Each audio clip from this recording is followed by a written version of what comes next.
अमरावती जिल्ह्याच्या दर्यापूर तालुक्यातील वडनेर गंगाई येथील शेतकऱ्यांना रस्त्याच्या समस्येमुळे अक्षरशः जीव मुठीत धरून शेतमालाची वाहतूक करावी लागत आहे। चिखलात गेलेल्या बाग रस्त्यामुळे मशागत करणेही कठीण झालं असून ट्रॅक्टर ट्रॉली पासून ते बैलगाड्याचे अपघात होत आहेत। लोकप्रतिनिधीच्या अक्षम्य दुर्लक्षामुळे ग्रामस्थ संतप्त झाले आहेत। शेतकऱ्यांचे सोयाबीन पीक एका महिन्यामध्ये निघणार आहे। या सोयाबीन पिकाला घरी घेऊन जाण्यासाठी रस्ता नसल्यामुळे शेतकऱ्यांचे मोठे हाल होत आहेत। त्यामुळे शेतकऱ्यांकडे लक्ष देऊन जर लवकर रस्त्याचं बांधकाम करून द्या अशी शेतकऱ्यांची मागणी आहे।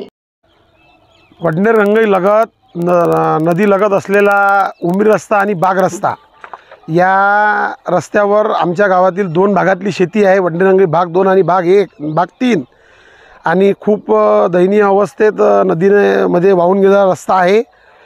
तर या रस्त्याची दुरुस्ती म्हणून शासनाने तात्पुरती तरी काही दुरुस्ती म्हणून आम्हाला आता आजच्या परिस्थितीत मुरुमानी काहीतरी रेती टाकण्याची व्यवस्था करून द्यावी आणि पुढे याच्यावर एक मोठा ब्रिजचं बांधकाम त्यांनी करून द्यावं अशी सगळ्या शेतकऱ्यांच्या वतीने मी आपल्याकडे मागणी करत आहे।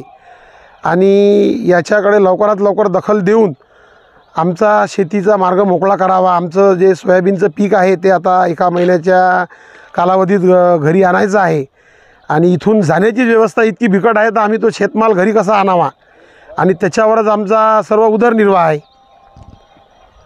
Vidarbha city news Amravati.